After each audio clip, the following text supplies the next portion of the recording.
حضرت موسیٰ علیہ السلام نے پوچھا کہ یا اللہ جنت میں میرا ساتھی کون رہے گا، جنت میں میرا ساتھی کون رہے گا، میرے پڑوس میں کون رہے گا؟ تو اللہ نے کہا کہ موسیٰ یہ کسائی ہے وہی تیرا جنت میں ساتھی ہوگا۔ کون بنے گا؟ تو موسیٰ علیہ السلام ہو گئے، حیرت ہو گئے کہ اللہ تو نے مجھے پیغمبر بنایا اور جنت میں میرا ساتھی کسائی ہوگا؟ کہ اللہ وہ کون ہے، کہاں ملے گا، میں اس سے ملنا چاہتا ہوں۔ کہا کہ فلاں بازار دیکھا ہے؟ بلایا یا رسول اللہ، اے یا اللہ، تو بولے اسی بازار میں چلا جا، وہیں پر اس کی گوشت کی دکان ہے، ملاقات ہو جائے گی۔ موسیٰ علیہ السلام گئے، دیکھنا چاہتے تھے کہ یہ نوجوان کا عمل کون سا ہے، یہ کون سا عمل کرتا ہے جس کے بنا پر وہ جنت میں میرا ساتھی ہوگا۔ وہ گئے تو گوشت کی دکان پہ گوشت کاٹ رہا ہے، گراہک آ رہا ہے، گوشت دے رہا ہے۔ یہ موسیٰ علیہ السلام کو یہ نوجوان پہچانتا نہیں تھا کہ یہ اللہ کے پیغمبر ہے۔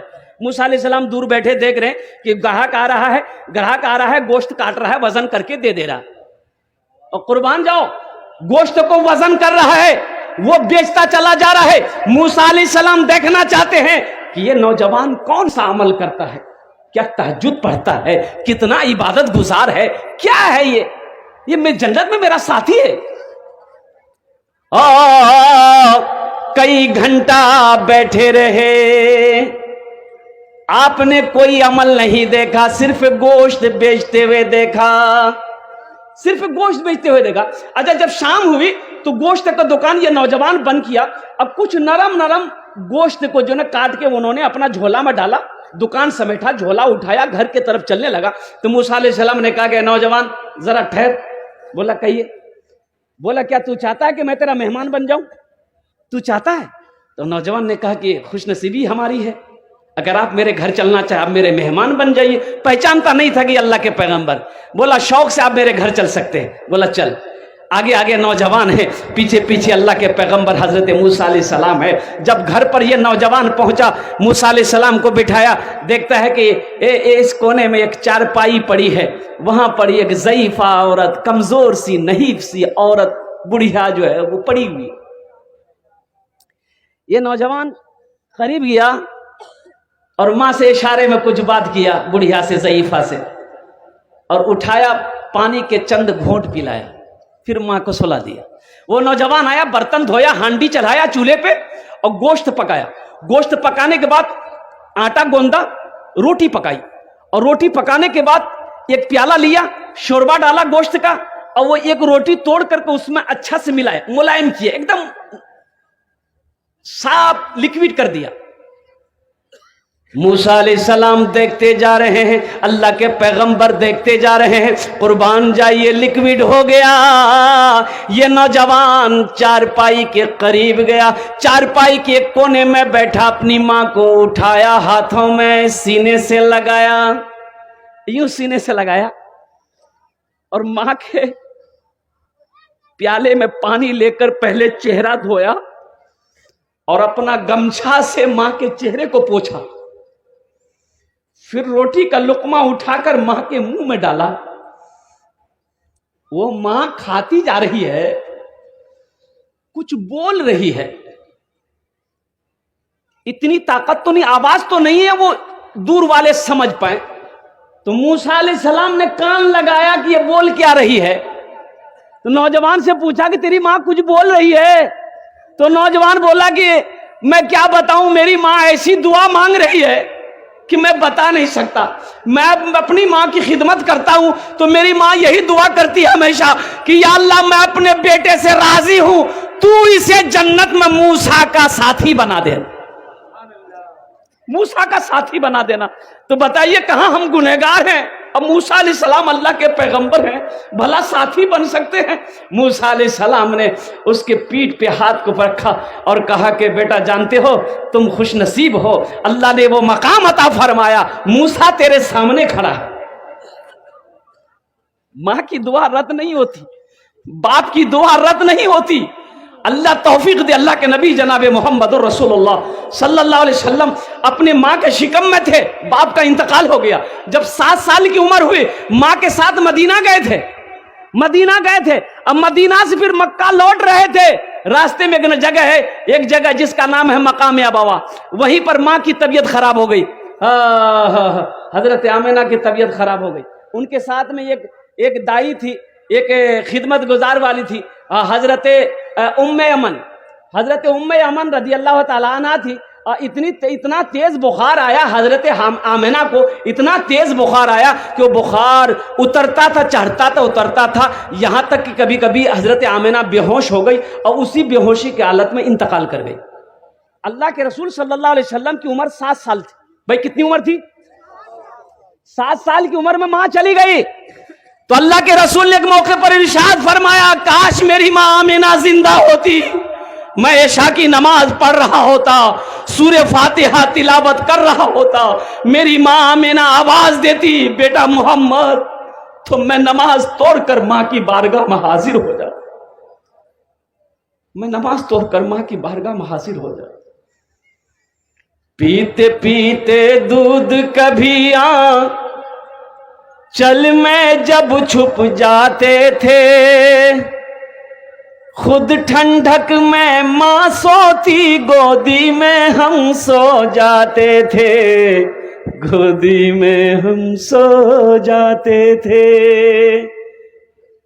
ماں نیا کپڑا پہن کے بیٹھی ہے، بچہ کو گود میں لے کر، بچہ پیشاب کر دیا، ماں کو گھن نہیں آتی، رات میں بستر میں بچہ سویا ہے، بچہ پیشاب کر دیا اور کوئی دوسرا بستر نہیں ہے، ماں پیشاب کی طرف آ کے لیٹ جاتی ہے، اپنے بچے کو سوکھے میں سلاتی۔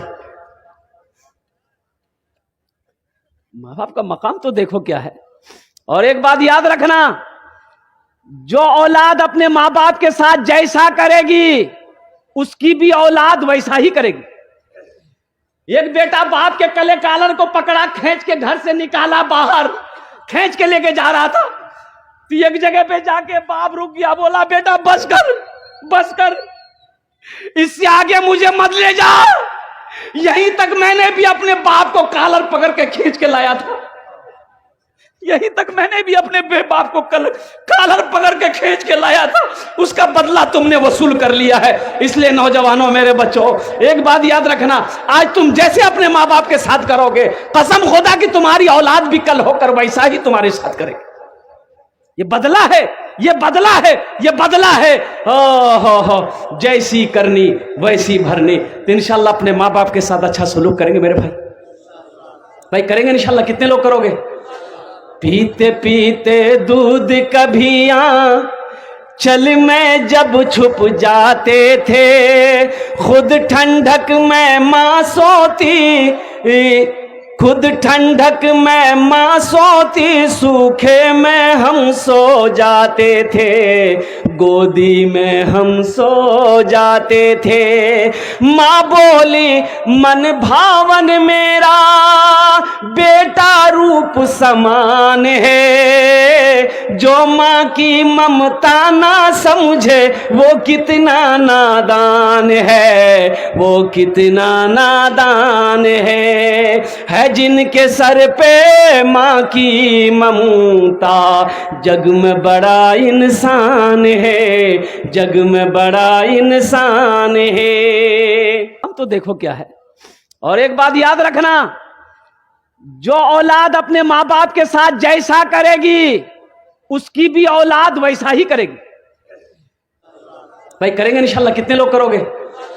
پیتے پیتے دودھ کبھی چل میں جب چھپ جاتے تھے، خود ٹھنڈک میں ماں سوتی، خود ٹھنڈک میں ماں سوتی، سوکھے میں ہم سو جاتے تھے، گودی میں ہم سو جاتے تھے۔ ماں بولی من بھاون میرا بیٹا روپ سمان ہے، جو ماں کی ممتا نہ سمجھے وہ کتنا نادان ہے، وہ کتنا نادان ہے جن کے سر پہ ماں کی ممتا، جگ میں بڑا انسان ہے، جگ میں بڑا انسان ہے۔ اس میں سے بہت سارے بھائی ہمارے ہوں گے جن کی ماں نہیں ہوگی، جس کا باپ اس دنیا سے چلا گیا، ماں چلی گئی۔ افسوس ہوتا میرے بچوں، ماں باپ کا مقام کیا ہے، ماں باپ کیسی دولت ہے، ان کے دلوں سے پوچھو جن کی ماں باپ زندہ نہیں ہے، مجھ سے پوچھو کہ میرے ماں باپ آج نہیں ہیں، قربان جاؤ ان سے پوچھو جن کی ماں نہیں ہے، جس کا باپ نہیں ہے، تم کیا سمجھو گے؟ یہ دولت اللہ نے دیا ہے، اس کی عزت کرو، اس لیے کہ ماں باپ کے قدموں کے نیچے جنت ہے۔ مت پوچھو راتوں کو میں بھی کیسے کیسے سوتا ہوں، مت پوچھو راتوں کو میں بھی کیسے کیسے سوتا ہوں، جب جب ماں کی یاد ستائے چپ کے روتا ہوں، چھپ کے روتا ہوں۔ ہے حیدر ماں کے چرنوں میں تن من دھن قربان ہے، جو ماں کی ممتا نہ سمجھے وہ کتنا نادان ہے، وہ کتنا نادان ہے۔ ان کے دل سے پوچھو،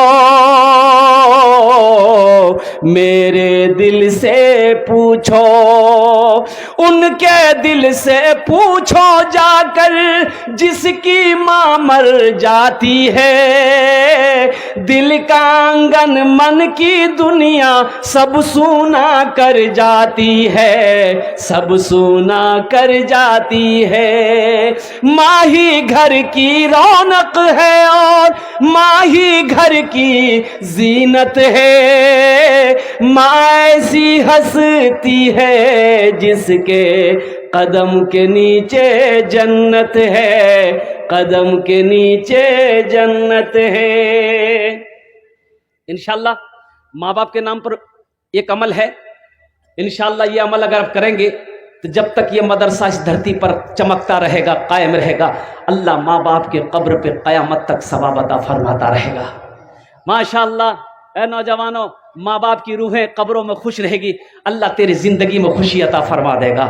قربان جاؤ، ماں باپ انتقال کر گئے ہیں، ان کے لیے ہمیشہ بخشش و مغفرت کی دعا کرتے رہو، ان کے نام پہ صدقہ جاریہ کرتے رہو۔ ایک بات یاد رکھیں آپ، انشاءاللہ یہ عمل اگر آپ کر لیں گے تو جس طریقے سے آج آپ نے اپنے ماں باپ کے لیے یہ عمل کیا ہے، کل کو اللہ آپ کی اولاد کو بھی توفیق عطا فرمائے گا، آپ کی اولاد بھی یہی عمل کرے گا۔ یہ مدرسہ ہے، اللہ کے نبی کا گھر ہے، 10 روم کی تیاری ہے ماشاءاللہ، بچوں کے ٹھہرنے کے لیے، پڑھنے کے لیے 10 روم کی ضرورت ہے۔ ہم اپنی بلڈنگ اکیلے بنا لیتے ہیں، ہم اپنی بلڈنگ اپنا گھر اکیلے بنا لیتے ہیں، اور جس مدرسے کے اندر میں مہمان رسول بیٹھ کر اللہ کی قرآن کی تلاوت کرے، ان کے لیے رہنے کے لیے مکان ہونا چاہیے کہ نہیں چاہیے بھائی؟